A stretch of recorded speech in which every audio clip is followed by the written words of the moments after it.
Well, it's finally here. The Nintendo Switch 2, aka the console that everyone said they were going to boycott because of the janky prices, and you can guess how that turned out. Of course, I'm one of those consumers who hated the price of this thing but brought one anyway to make content off my yet-to-be monetized YouTube channel, so what better way to jump into a new era of Nintendo than to give my take on whether or not I think you should spend $80 on their big launch title for the Switch 2, Mario Kart World, the long-awaited brand new entry in the very popular Mario spin-off series that hasn't seen the light of a proper new game in over a decade.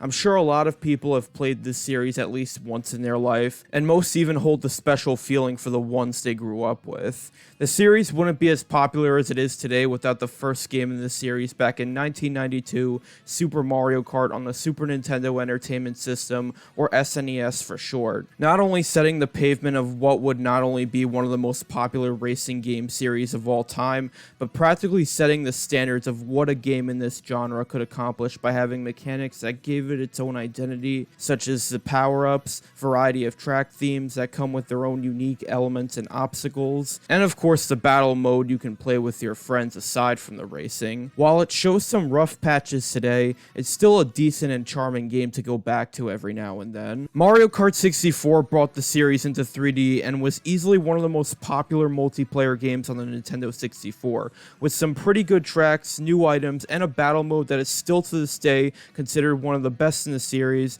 Just like its predecessor, it hasn't aged greatly in a lot of ways, but it is still pretty good to go back to overall.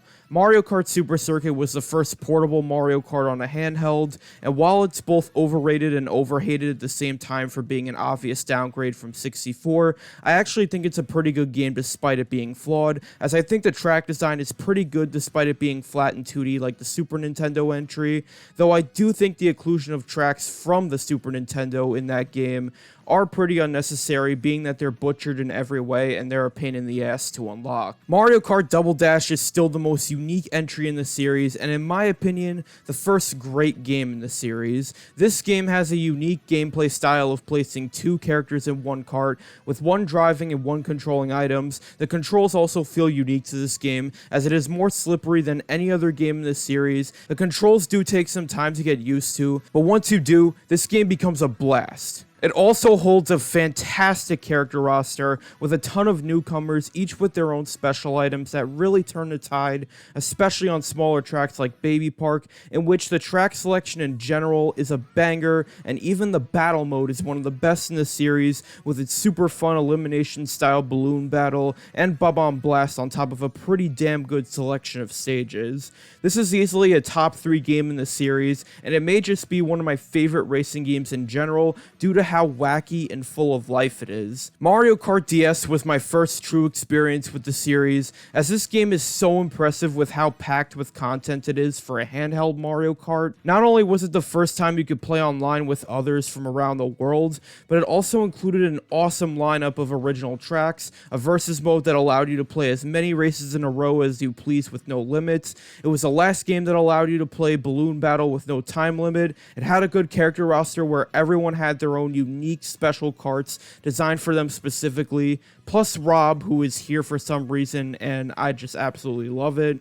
A mission mode that has you doing unique objectives, and of course, this was the first game to introduce retro tracks, and while they aren't the best in this game particularly, you gotta appreciate the fact that they at least tried to make most of these tracks playable in a handheld game that is already loaded with content. Mario Kart Wii was my first exposure to the Mario Kart series, and while I didn't play it when it came out because I was a toddler at the time, I always loved watching my dad and brother play it together, and when I finally played it, I became hooked from day one. It was understandable why this game was so popular back then, not just because it was on the Wii, but also because of how much innovation is present. The Wii wheel may not be everyone's cup of tea, but to me, it was pretty unique playing Mario Kart in a new and unique way that almost replicated driving a real-life go-kart, and if that isn't for you, there are 3 other controller options. This game also introduced bikes to the series, which may have been overpowered in this game due to their ability to wheelie and make turns a lot sharper, but they're still a pretty neat addition. There is also a trick system when jumping off ramps that are not only satisfying to pull off, but they give the characters a lot more personality and animations. And the character roster is phenomenal, as well as some iconic newcomers like Rosalina, Funky Kong, and you can even race as your frickin' Mii. Then you've got the tracks, which is easily one of the best selections in the entire series, with some of the most iconic ones such as Coconut Mall, Maple Treeway, Koopa Cape, and so much more. I get that it's flawed in terms of the vehicle balance, graphics / art style not looking too great, mediocre battle mode that forces you to play on teams and have a time limit you can't adjust, and the sometimes janky items, but man is this game still so much fun to go back to after almost 15 years. Mario Kart 7 was the game that made me want a 3DS back then, and while it does get overshadowed by Mario Kart 8 in comparison nowadays, this game always gives me a great time whenever I pick it up. Despite a lack of content and no Waluigi, this game's visuals still look really nice. The track selection is once again phenomenal. The character roster is weird in a pretty good way, and the new gameplay mechanics of being able to customize your vehicle's wheels, as well as being able to drive underwater and glide in the air, are pretty great ideas that are utilized very well. It may seem limited now because of its successor, but 7 is still a great game to go back to regardless. Then we've got Mario Kart 8, and wow, this game went on for a long time. I still remember going home for Memorial Day weekend in 2nd grade, and my dad immediately took me to GameStop to pick up the game, and I was not only mind blown by the outstanding HD graphics with a ton of attention to detail, but also the incredibly perfect gameplay that kept me playing through it for 11 years, whether it be the Wii U version or the Nintendo Switch port that not only became the best-selling game in the franchise, but offered a great selection of 96 different tracks along with a pretty decent battle mode and great online, making it without a doubt the best game in the series in my opinion. And before you ask, I haven't really played the arcade games outside of GPDX on my trips to the arcade, and I really think all 3 games deserve a chance to shine properly on a system you can play anytime. I also played Tour and Home Circuit, but Tour is kind of the black sheep of the series due to how free-to-play unfriendly it is, and Home Circuit is a neat concept which I enjoyed my time with, but I think it could be a lot better for what it is. Now that we are all caught up in time, and we finally have a new mainline entry to enjoy, it's time to give my take on whether or not I think the game is worth the $80. First off, let's start with the art style because, wow, is this one of the greatest looking Mario games ever. The art style seems to be a mixture between the Super Mario Bros. Movie and Super Mario Bros. Wonder, 2 of the best looking Mario media in recent time, with how cartoony everyone and everything looks. There is so much detail in the little animations here and there. The characters do their own little dances on the roster select screen, as well as having many different face changes to events, such as item attacks, and even going out of bounds, and you can even make your vehicle move and bounce around when you're an idle. It really does feel like we're entering a brand new era of style for this franchise, with the artists and animators wanting to make Mario's universe and characters as animated and expressive as ever, and that is honestly the perfect direction to capture this franchise visually. Speaking of characters, let's discuss who we have to race with this time. This time you have 2 different categories of characters. The main characters consisting of familiar faces like Mario, Luigi, Peach, Bowser, Yoshi, etc., and NPC drivers such as the Penguin from Super Mario 64, the Pianta from Super Mario Sunshine, and even characters like Monty Mole, Hammer Bro, and Nabbit finally get their chance to shine in a mainline entry. Those all may sound like great choices, but then you got the rest of the NPC drivers, which range from hilariously ridiculous to choices I would comfortably say I never really asked for nor needed. Obviously, you got some picks that are so bizarre that you can't help but love, such as Goomba, who is a pick I could have seen coming, considering how he's been in Mario Party and Mario Baseball when he has no arms. Then you've got choices such as Dolphin and a pair of Biddy Bud, which I thought were just absolutely ridiculous until they recently bought back the Dolphin Dasher bike from Wii and the Bitty Buggy Kart from 8, so I could just add them to whatever this special genre of Mario Kart vehicles are. And my favorite of these bizarre newcomers has to be Moo Moo, aka the cow. She is my main without a doubt, and how could she not be yours? I mean, she can literally eat a freaking hamburger. However, then you got Pix, which I honestly never cared for and still don't hear. A Cheep Cheep, Pokey, Swoop, Peepa, Fishbone, like who asked for them to be playable? These are random enemies I certainly never cared for. And look, I get the appeal of Mario spin-off rosters comes from the chance to play as certain characters for the first time ever, and I definitely am welcome to funny, bizarre choices like Moo Moo and Pianta, but when you got a lot of random filler for the sake of it, as well as just having the 5 stupid babies again, it just makes me more confused why they didn't just leave some of these nobody characters out and bring back fan favorites like Diddy Kong or Petey Piranha. Look, for what it is, I like the weirdness and variety this character roster holds, but I do think they went a little too far in a few areas. The vehicles are also really nice to look at. This game's standard kart is easily my favorite variation as it just looks so bouncy and sporty at the same time. A similar point could be said for the game's other karts, like the plush buggy is a really cute looking toy-like kart, the carpet flyer looks beautiful, the Roadster Royale looks really spiffy, the charging truck is a sick looking monster truck, there is a kart called Little Dumpy, and they even turned Rob into a freaking bike. I guess that's one way to bring him back. Even some vehicles from previous games return, which is really nice. Though, can we please have the Wild Wing back from Mario Kart Wii? That is literally the greatest looking vehicle in the entire series. Alright, now let's talk about the item selection. First, the newcomer, starting with the coin shell, which travels in a straight line, leaving behind a trail of coins for you and your opponents to grab until it explodes into a circle of coins. While this still can hit players upon impact and increase your speed a little with coins, you're really just better off rolling a different offensive item. The Kamek item summons the Koopa Wizard and transforms other racers into one of the NPC drivers and creates different obstacles on the course. I'm pretty mixed on this item personally. On one hand, it does add more chaos to the race, which I like, but on the other hand, I really hate how this is the method of unlocking NPC drivers, because it is completely random based on which one you get. Yes, some of them are tied to certain tracks, but I have never been a fan of relying on RNG to unlock important stuff to my experience.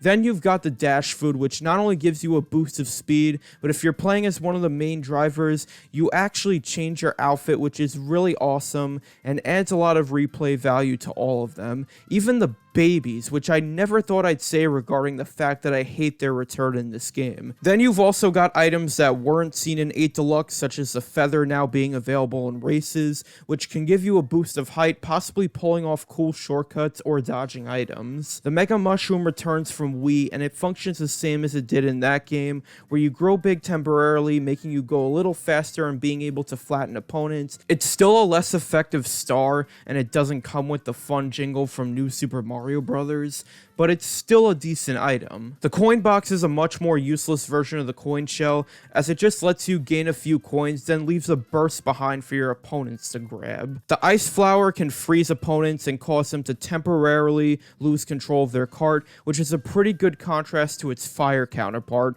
And lastly, the hammer allows you to throw them forward in an arc, and they temporarily stay in the ground, more likely to trip up opponents, making this a really good offensive item. Overall, not too crazy about the overall lineup of new and returning items here, but I really like the variety. As for the overall gameplay and controls, they're pretty neat.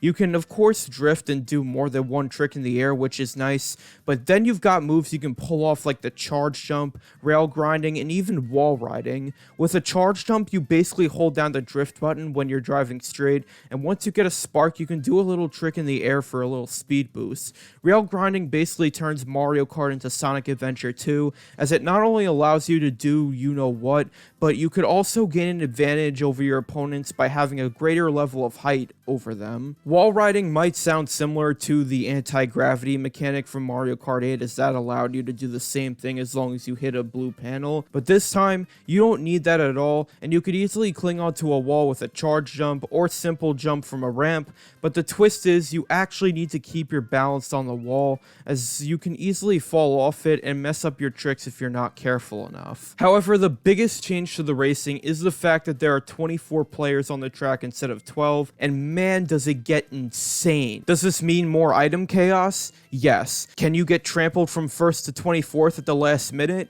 Yes, you can, and I am all for it. I'm not joking when I say that throughout most of my races that I played so far, the items got just as out of control, if not more so than Mario Kart Wii, which I know a lot of people complained about that back then, but it's even crazier here, and you know what? I'm all for it. Yes, it may be frustrating when you get a million items thrown at you at once. Yes, it is extremely frustrating to get blue shelled right on a jump or right before the finish line, but that's what makes Mario Kart so interesting. There is always a possibility the worst thing could happen to you at the worst time, so you gotta do your best to strategize with the items you get in order to make the best of that possibly inevitable outcome. That factor really made playing through the Grand Prix a lot of fun. The requirements to get 3 stars may be just to come in first in every race, but man was it actually hard to even win first place overall. Forget the 3-star ranking, I can't even remember the last time I had to really try hard just to get a gold trophy on its own. I thought over the course of playing Mario Kart games my entire life, I just got way too good to the point where I'll never lose a cup against AI ever again, but this is actually pretty hardcore for a Mario Kart game, and I adore it so much. It really makes winning the cup overall feels so rewarding by the end, so you can only imagine how special it feels to get 3 stars on top of that, and you can even unlock the cup champion after winning, and I really love how they set it up here. Basically, the cup champions are the CPUs that will always play the best against you whenever you play that specific cup, and each one is tied to the courses in some way. For example, Mushroom Cup has Mario Bros. Circuit and DK Spaceport, and Donkey Kong is the champion of that cup, as not only were he and Mario some of the first ever characters in the franchise, but a track based off their very first game is the big finisher of the cup. Rosalina is the champion of the Star Cup, as the tracks are snow themed, with even one track being based off the Comet Observatory from Super Mario Galaxy. King Boo is the champion of the Leaf Cup, as it contains tracks such as Boo Cinema and Drybones Burnout, etc. While not every single method of unlocking characters is good in this game, the ones to unlock the main drivers are pretty damn special and serve as a good motivation to play the Grand Prix. However, there is a new twist on Grand Prix in terms of the structure. Instead of doing 3 laps around a course and then immediately transitioning to the next and playing 3 laps on that one, you drive to the next course in an intermission segment, which usually counts as 2 out of the 3 laps of the next race, meaning you'll only get 1 lap when you finally reach the track, and this is where I have a small issue with the Grand Prix. I'm all for Nintendo trying out new ideas, even if sometimes they don't work, like with the car in Mario Party 9 and 10, and while this isn't a bad change like that, it isn't really my cup of tea when it comes to trying to experience these tracks authentically. Don't get me wrong, these intermissions are still a lot of fun, as there can be just as much chaos going on as the normal tracks, but I really do prefer getting time to digest the main courses of the cup, which is why I prefer to play versus mode, which is where they give you that option. I'm not saying I don't like Grand Prix, as I appreciate the unique twist on it for that game, but I prefer to play the classic way. That's why I think the intermissions work better in the game's Knockout Tour mode, which is where you compete in nothing but those segments across many different tracks in a connected format, and you have to reach multiple checkpoints in a certain position, otherwise you're eliminated. This mode is a lot of fun, as it is so hectic to try and fight to stay in the game as the placement requirements constantly decrease, making the competition really intense. And we haven't even talked about the actual tracks themselves. Once again, They are absolute bangers this time around, new and retro tracks. When it comes to the new tracks, DK Spaceport is a great homage to the game that started it all, with a great remix and creative use of the game's sound effects and gameplay elements. Faraway Oasis is a really unique and beautiful wild desert area. Drybones Burnout is a really unique spin on lava-themed tracks. Boo Cinema is absolute cinema. And of course, this game's iterations of Bowser's Castle and Rainbow Road, which I won't spoil in this review.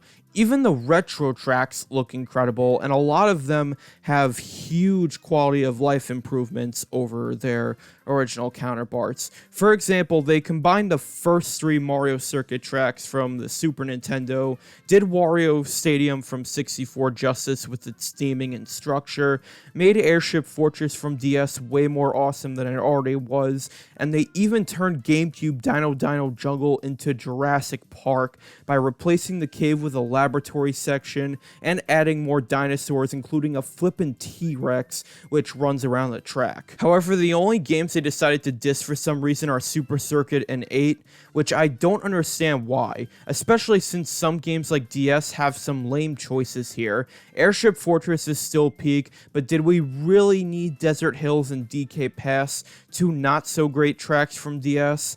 I would have replaced Desert Hills with Sunset Wilds and DK Pass with Mount Wario in a heartbeat. Hopefully they get some sort of representation with DLC or free updates in the future, but it kind of stinks they got shafted at all. But the overall selection is really solid, despite there being only 1/3 of what Mario Kart 8 Deluxe had to offer. The battle mode, on the other hand,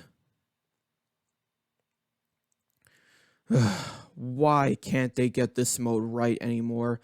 First off, why are the battle maps the freaking race courses again?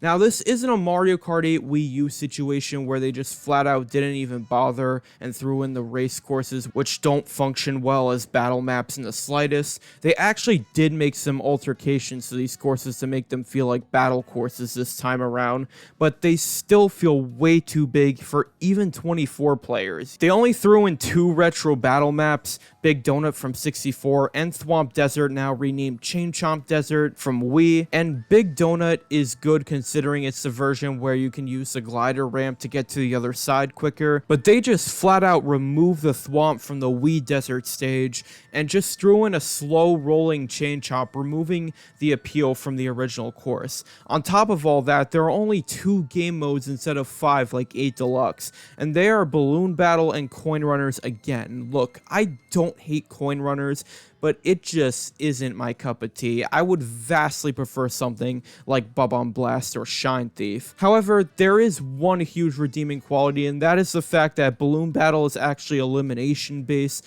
meaning if your balloons pop, you are done, and I love that, but unfortunately, that also comes with a cost, because there is a 3-minute time limit which you can adjust, and that is so annoying. This may not be the worst version of battle mode, but it's still a pretty poor one in my opinion, and easily one of the weakest in the series, which is just depressing. At least the online for this game is pretty good, as you can play normal races, knockout tour, and battle mode with random people, or even connect with friends in a lobby where you can actually practice before the race rather than wait in a room with nothing to do other than sending messages like I'm using tilt controls. Now we talk about the game's biggest selling point, and probably the mode that made Nintendo think this game was worth the $80. Free roam. This is a single player mode where if you aren't playing with anyone or need a break from racing, you could just drive around the large open area the game takes place in and practice the tracks, practice perfecting different moves and strategies, collect Peach medallions, activate question mark panels, and even activate P-switches to perform certain missions, such as driving in a certain area within a time limit, playing a track in reverse, or even paying a tribute to a past track that's not in the main racing mode. You don't really unlock anything besides decals for your kart, but this mode is still really nice to have around, but that's it really. It's nice to have the option to play this in case you get bored of the racing, and it really doesn't go beyond that for me, and that brings me to my conclusion. Is this game worth the $80?